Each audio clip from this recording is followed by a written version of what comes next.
Texas. And I just spent my whole time saying, yes, but like, so it was that kind of, I mean, we're not going to have a shutdown. And it's like, well, yes, we are. So, like, when it was in China, it was fair enough. But look at the news coverage of Italy. That's coming. Like, so I don't know when it's going to be or how it's going to be, but things are going to change. And it's fun. Yeah, Pippa, and I don't know whether it was a male-female thing or not, or whether it's more just, she's the chief exec, and therefore you have to always be looking to that, what's your 6 months, what's your year, what's your 5 years. But yeah, when she reappeared and it was like, no, we need to start to get in front of this rather than just reacting. It was a massive relief, I have to be honest. And that, to be fair to Pippa, I would have said that was one of the things she was very good at, because there's always a tension between officers and councillors and things like that. And actually, she was good when there was real frustration expressed, like around that leadership group in particular, about the way things were being presented or a lack of clarity about whether or not it was a decision, for example, things like that. Like, she did get all of that kind of kicked into shape very quickly so that it was clear and there were no kind of blurred lines.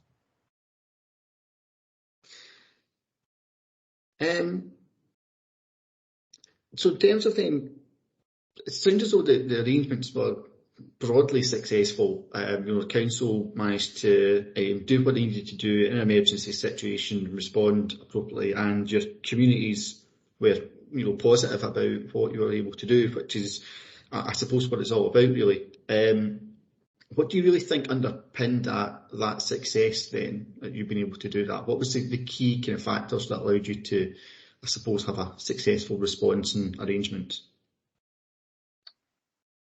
I think some of it was about the fact that the council actually was more ahead of the game than the average council, I think, in terms of like IT infrastructure and things like that. So we link for or Skype, whatever the hell it's called at that precise moment in time.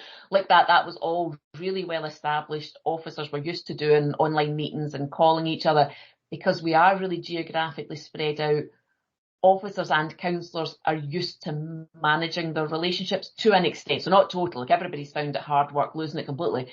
But there's always been an extent to which, if you needed to deal with something, you had to do it by phone or an online meeting. You couldn't arrange to meet with people because we're all miles away from each other. So I think some of it was about that kind of side of things. I think some of it as well is about the fact that the communities we're supporting in the main, so and again, Helensborough's a wee bit different because it's very kind of central beltish, but in the main, our communities are actually accustomed to the idea that if something goes wrong, you can't necessarily expect a man to appear the next day to fix it, kind of thing. So actually, they are quite self-sufficient communities. And to be fair, I mean, I think that happened across the country. I think most places were really good at stepping up. But I suppose in some ways, because while supporting lots and lots and lots of different communities was hard, actually the fact that they are really discrete communities makes it easier, because people are really clear that, if you're covering Helensborough, for example, it is the whole of Helensborough, and how are you doing that? Whereas I suppose in some of the more urban environments, it's maybe harder to draw where the boundary lines are and what is a reasonable size of a community to expect, like a Facebook group in essence, to go and support. So no, and like that, I think, to be fair, like a lot of our education staff drove that, a lot of our head teachers kind of took on responsibility around things like when we were actually doing the food parcels out then as part of the school meals and things like that. A lot of that was education staff that were helping to drive that as well.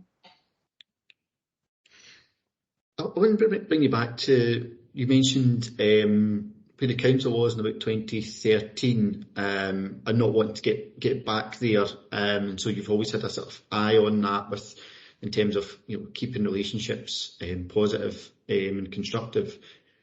Do you think in terms of where the council was, I mean, had it been anywhere like it was in 2013, could you have seen the council being able to deal with the pandemic in as constructive a way? So essentially what I'm saying is, do you think the fact that you've worked on the trust and relationships allowed you to actually just do what was needed to be done and not have everything turn into quite a big fight, as perhaps seen in a couple of other councils? Yeah, I think the absolutely core people need to be kept alive type activity, if that makes sense, would have been delivered. Whether it would have gone quite as smoothly, I don't know. And it's not as though everything went smoothly. I mean, there are always challenges, but it did go pretty smoothly. So I think that would have happened, because I think the officers, to be fair to them, would have made it happen. I think the fallout, though, would then have been on the next layer of decisions, if that makes sense, like the project. So, for example, Helensburgh Waterfront is on site and in construction, but that decision to actually award the contract was made last June. There's been planning decisions. There's also and I think it would have been that next layer of decisions about cycle paths and road reconstructions and projects happening and planning. I think they would all have got caught up then in a kind of quagmire of actually your senior management team's too busy keeping everything under control for those absolutely essential front lines, so that then everything else, whereas actually we did have delays, but nearly all of the delays and issues that we had to projects or capital works or whatever were purely as a result of the COVID restrictions rather than a knock-on effect politically and internally, if you like. It was just and because like that, I think even some of our amenity services stuff was back faster than other councils and things like that. And not all of it. I don't mean we were absolutely front at all of it. And I suppose actually fun enough, because you were saying about other councillors like a while ago and like how did they feel, if you like, because they didn't have that decision.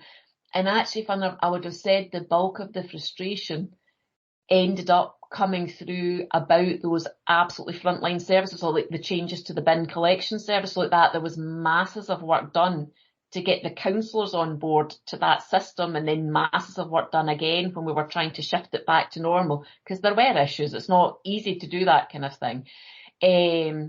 But actually, like that, I think if you'd come back in like September and said to the councillors, they would have said, no, I mean, there were teething problems, but it was fine. If you'd asked them start of June, there would have been mild hysteria kind of thing.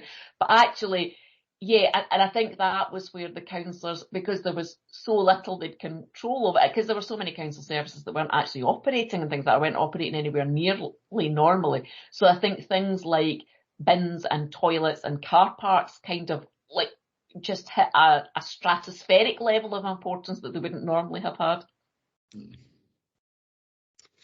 So just, I suppose, finally on this part of the arrangements until sort of the end of June, public involvement obviously lessened than normal.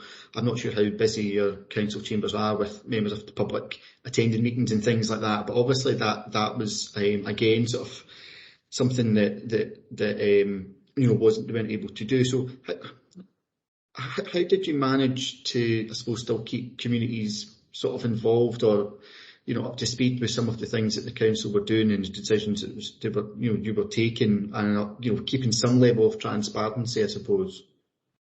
Yeah, so now we do actually have, like, as an ordinary member of the public, you can dial into a meeting if you want, particularly like area committees and things like that.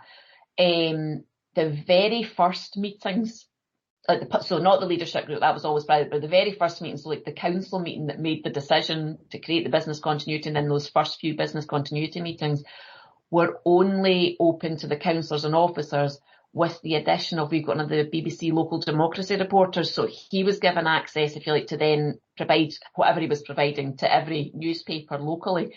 But I think, I can't absolutely swear to this, I think by the time we'd got to the extra council meeting in July, there was one at the very end of June or the very start of July, just as recess was starting, might have been like the 30th of June. I think we actually had hit the point where we were letting, like, any member of the press who wanted to dial in could dial in.